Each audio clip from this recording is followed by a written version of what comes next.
Bharatiya Janata party के राज्यसभा के सांसद और जिनका आप इलाज करने के लिए ढूंढ रहे हैं सौरभ जी, सुधांशु त्रिवेदी जी जुड़ गए मेरे साथ। होने की आवश्यकता नहीं थी तिल मिलाने की महोदय। अब वो केजरीवाल जी नहीं अन्ना आंदोलन वाले जो खड़े हो कहते थे सारी संसद। केजरीवाल जी भारत के इतिहास के उन अनोखे मुख्यमंत्रियों में से एक है जिस पर सर्वोच्च न्यायालय ने कार्यालय जाने की रोक लगाई। और मेरे खिलाफ षड्यंत्र लालू यादव जी का देख लीजिए, यही कहते हैं कांग्रेस पार्टी ने हमारे खिलाफ षड्यंत्र कर रखा है। वो सोचते हैं कि लालू उनका चपरासी बनकर रहेगा। बचाव का जो राजनीतिक पक्ष है वह भी वही है। वो लोग भी कहते थे हम चुनाव जीत के आएंगे। जयललिता आरोप लगने के बाद चुनाव जीत के आए थे। लालू प्रसाद यादव जेल जाने के बाद चुनाव जीत के आए थे। तब आप क्यों खड़े होकर कहते थे वो चोर है, वो बेईमान है, वो आरोप के हुई नैतिक जीत मानने लगे। वो शायद आज केजरीवाल जी के लिए कह रहे होंगे वो जो पुराना गीत था ना, रफ्ता रफ्ता वो मेरी हस्ती का साया हो गए। तो उसी की हस्ती का साया होते हुए वह प्रक्रिया में केजरीवाल जी आगे बढ़ते हैं। आज भी सीबीआई का परसेप्शन वही बना हुआ है कि वो पिंजरे में तय कैद होता है और सीबीआई को अपना परसेप्शन बदलने की जरूरत है। या प्रसाद पर्यंत जिसे कहते हैं ना, till my desire will be there, party के चीफ बने रहेंगे। तो इसीलिए मैंने कहा वो हर कदम पे हम नशी, हम नवा और हम साया होते चले जा रहे हैं उन्हीं पार्टियों के जिनके बारे में आरोप लगाकर बना। जय श्री राम दोस्तों, कैसे आप? आई होप सारे स्वस्थ होंगे और मस्त होंगे। तो आज की डिबेट काफी मजेदार होने वाली है और डिबेट हो रही है। आज की डिबेट में हम देखेंगे कि डॉक्टर सुधांशु त्रिवेदी ने कैसे केजरीवाल के मंत्री सौरभ भारद्वाज को उसकी औकात बताई। सौरभ भारद्वाज ने सुधांशु त्रिवेदी को लेकर अपनी प्रेस कॉन्फ्रेंस में बोला था कि सुधांशु जी जवान संभाल कर बोले, केजरीवाल को सजा याफ्ता ना बोले।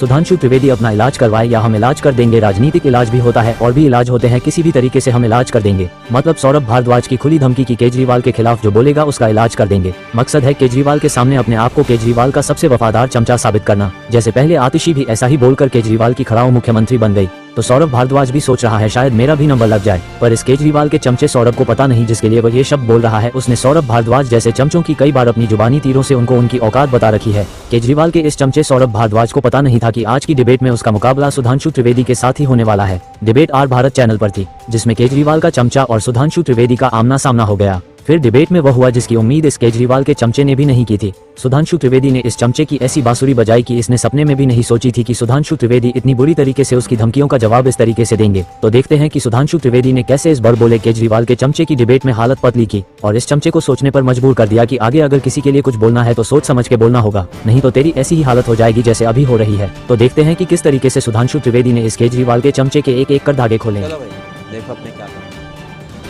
भारतीय जनता पार्टी के राज्यसभा के सांसद और जिनका आप इलाज करने के लिए ढूंढ रहे हैं सौरभ जी, सुधांशु त्रिवेदी जी जुड़ गए मेरे साथ। सुधांशु जी, आपकी वाणी से बहुत नाराज है आम आदमी पार्टी के नेता सौरभ भारद्वाज जी। आज पत्रकार वार्ता की, उन्होंने कहा कि भाई सुधांशु जी जबान संभाल के बात करें, सजा याफ्ता ना बोलें, इलाज करवाए नहीं तो हम इलाज कर देंगे। अभी कह रहे हैं कि राजनीतिक इलाज भी होता है, बहुत इलाज होते हैं, कर देंगे। सुधांशु जी, आमतौर पे आपके ऊपर ऐसा नहीं होता है कि वाणी को लेकर आपको कोई बोला जाए, लेकिन वैसे बड़ी मर्यादा के साथ अपना विषय रखते हैं। मैं उनकी आपत्ति को स्वीकार करता हूं और मैं कहता हूं कि हाँ, केजरीवाल जी सजाए याफ्ता नहीं, सजाए रास्ता है और हम बात खत्म करते हैं। वो उनको सजा हो नहीं चुकी है, वो सजा के रास्ते के तरफ अग्रसर है। परंतु मैं सौरभ जी से यह भी कहना चाहूंगा, इस पे इतना उग्र और आक्रामक होने की आवश्यकता नहीं थी तिल मिलाने की महोदय। अब वो केजरीवाल जी नहीं अन्ना आंदोलन वाले जो खड़े होकर कहते थे सारी संसद चोर है। सारी संसद तो चोर नहीं थी। अब दौर नहीं है जबकि शीला दीक्षित जी की फोटो उसके पीछे लिखी रहती थी बेईमान, और उनके साथ सरकार बनाई, आज तक तो कभी कुछ साबित नहीं हुआ।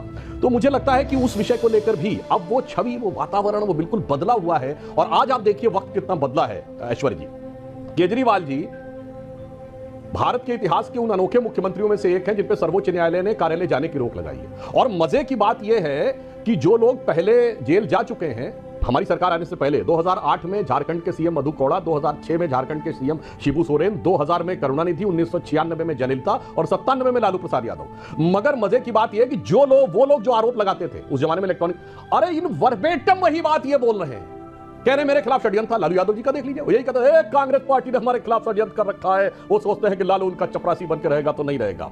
ठीक यही जयललिता ने बोला था, शिबू सोरेन ने यही बोला था झारखंड मुक्त मोर्चा रिश्वत कांड में, मैं सीधा साधा ट्राइबल आदमी 1 करोड़ के लिए हमारे पीछे पड़ गए, वहां दिल्ली में बड़का बड़का आदमी 100 करोड़ अंदर कर लेता है। अब आइए, सिर्फ इतना ही नहीं है, इसके बाद वो बचाव का जो राजनीतिक पक्ष है वह भी वही है। वो लोग भी कहते थे हम चुनाव जीत के आएंगे। जयललिता आरोप लगने के बाद चुनाव जीत के आई थी, करुणानिधि आरोप लगने के बाद चुनाव जीत के आए थे, लालू प्रसाद यादव जेल जाने के बाद चुनाव जीत के आए थे। तब आप क्यों खड़े होकर कहते थे वो चोर है, वो बेईमान है, वो भ्रष्ट है? तो फिर अगर आपकी परिभाषा से माने तो वो लोग चुनाव जीत गए तो विषय खत्म हो गया था।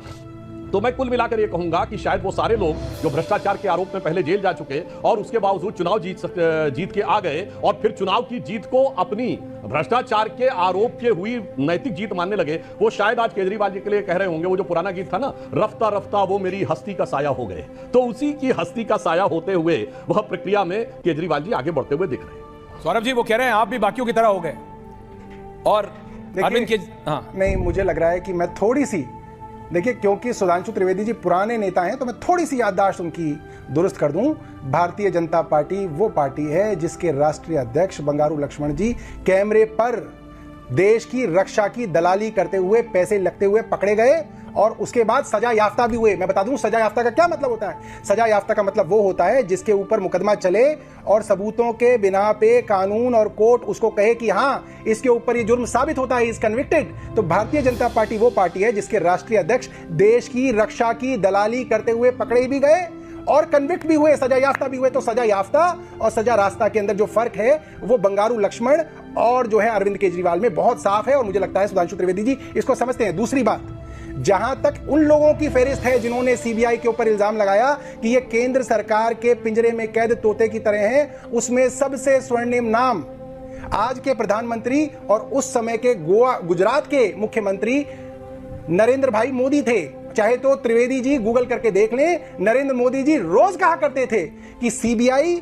कांग्रेस के हाथों में खेल रही है और मुझे बदनाम करने के लिए, मुझे रोकने के लिए सीबीआई के मुकदमे दर्ज कर दिए गए हैं। इन्हीं की पार्टी के आज जो गृह मंत्री हैं वे भी जेल गए थे और वो जेल जाने के बाद उन्होंने ऐसा नहीं किया कि उन्होंने चुनाव नहीं लड़ा। जेल जाने के बाद वे भी चुनाव लड़े, वे भी जीत के आए और आज वो गृह मंत्री हैं। अगर जेल जाने के बाद चुनाव लड़के जीत के आना गलत है तो उनकी पार्टी में तो ऐसे बहुत सारे सदस्य हैं। मगर मैं एक बात बताता चाहता हूं, अगर इनकी पार्टी के अंदर ऐसे बहुत सारे लोग हैं जिनके ऊपर इन्हीं की पार्टी ने इल्जाम लगाया कि इन्होंने करोड़ों रुपए की रिश्वत खाई, इन्होंने भ्रष्टाचार किया, चाहे वो असम के मुख्यमंत्री हेमंत बिस्वा शर्मा हो, चाहे महाराष्ट्र के उप मुख्यमंत्री अजीत पवार हो, चाहे वो नारायण राणे हो, इतनी लंबी लिस्ट है उन लोगों की जिनको इन्हीं की समय की एजेंसियों ने, ईडी और सीबीआई ने भ्रष्टाचारी बताया और फिर उनको अपनी पार्टी के अंदर कहीं पे मुख्यमंत्री बनाया असम में, कहीं पे उप मुख्यमंत्री बताया। तो ये पाठ हमें ना सिखाएं। और अब तो सुप्रीम कोर्ट के जज ने कह दिया, सुप्रीम कोर्ट के जज ने कह दिया कि कई सालों पहले सीबीआई को पिंजरे में कैद तोता कहा जाता था, मगर आज बहुत शर्म की बात है कि आज भी सीबीआई का परसेप्शन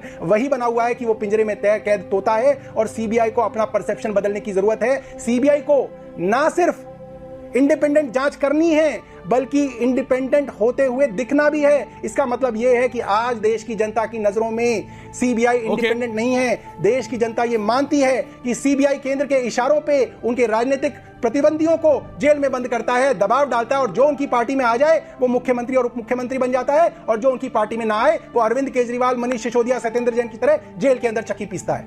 एक तो ये वॉशिंग मशीन कौन सी है सुधांशु जी बता दीजिए। हर विपक्ष का नेता यही बोलता है, आज तक नहीं पता लगा पाए। टॉप लोडर है, फ्रंट लोडर है, हर आदमी ये बोलता है। और आपने अजीत पवार जी को लेके आपने कहीं ना कहीं ये प्रूव भी कर दिया। एक दिन पहले आपके नेताओं ने बोला, अगले दिन आपकी पार्टी में आ गए। अब वो कह रहे हैं भाई केस पैरेज कोर्ट ने बोला, वो कह रहे हैं मिसयूज बंद करो। अगर आप मिसयूज नहीं करोगे तो कुछ नहीं होगा। उनके सारे नेता किसी ना किसी कारण से जेल से बाहर आ गए। वो कह रहे हैं स्कैम ही नहीं हुआ, वो कह रहे हैं आपको डर था इसलिए निकाला। देखिए, जब सीबीआई ने केस्ड पैरेट बोला था तो जिस विषय में बोला था वो मैं याद दिला देना चाहता हूं। कोयला घोटाले के ऊपर एक हलफनामा सीबीआई को दाखिल करना था जिसमें कोर्ट ने यह कहा था कि यह किसी पॉलिटिकल एग्जीक्यूटिव को नहीं दिखाया जाएगा, किसी राजनीतिक अधिकारी के व्यक्ति को नहीं दिखाया जाएगा। और उसके बाद जब वो सबमिट हुआ और सीबीआई से पूछा कोर्ट ने तो सीबीआई ने एक्सेप्ट कर लिया। सरकार ने हलफनामा दिया, गवर्नमेंट ने कहा कि हमने नहीं देखा है, मगर सीबीआई ने कहा कि पीएमओ के अधिकारियों ने बुलाकर वह हलफनामा देखा था और उसके बाद उस हलफनामा को खारिज कर दिया। तो सौरभ जी जो बात कह रहे हैं, अगर ये बात होती तो सीबीआई या कोर्ट सारे विषय को खारिज कर देती यदि उसे लगता उस दौर। और दूसरी बात जो जेल में डालने की बात है, तो मैं पुनः याद दिला देना चाहता हूं बहुत अच्छे तरीके से जो आज हमारे ऊपर आरोप लगाया जाता था, जब ये लोग कहते थे सब मिले हुए हैं एक दूसरे पर कार्रवाई नहीं करेंगे, तो 2014 से पहले का मैं याद दिला देना चाहता हूं। ऐश्वर्य जी, आज राहुल जी और सोनिया जी जिस मुद्दे को लेकर 50,000 के मुचलके पे हैं, वो नेशनल हेराल्ड केस अक्टूबर 2013 में दिल्ली हाईकोर्ट की प्रोसीडिंग से शुरू हुआ, हमारी सरकार नहीं थी।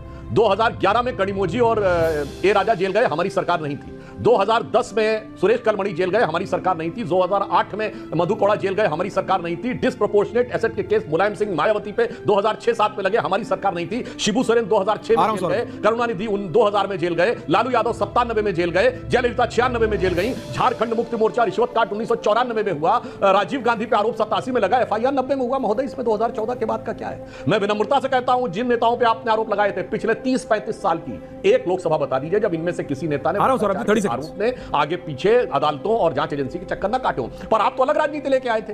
अब वो लोकपाल की बात तो छोड़िए, आपकी पार्टी में भी तो एक लोकपाल था, एडमिरल रामदास, कहां चले गए? वो तो फेंकाए गए साहब। राजनीति बदल गई, वक्त बदल गया, संविधान बदल गया। कहते थे साहब एक ही टर्म रहेगा संयोजक, 3 साल के लिए, फिर आगे बढ़ाया, चुनाव है 2021 में बदल दिया। यानी अब फिर वही जो बाकी पार्टियों में है कि ताजिंदगी या प्रसाद पर्यंत, जिसे कहते हैं ना, till my desire will be there, party के चीफ बने रहेंगे। तो इसीलिए मैंने कहा वो हर कदम पे हम नशी, हम नवा और हम साया होते चले जा रहे हैं उन्हीं पार्टियों के जिनके बारे में आरोप लगाकर वो राजनीति में आए।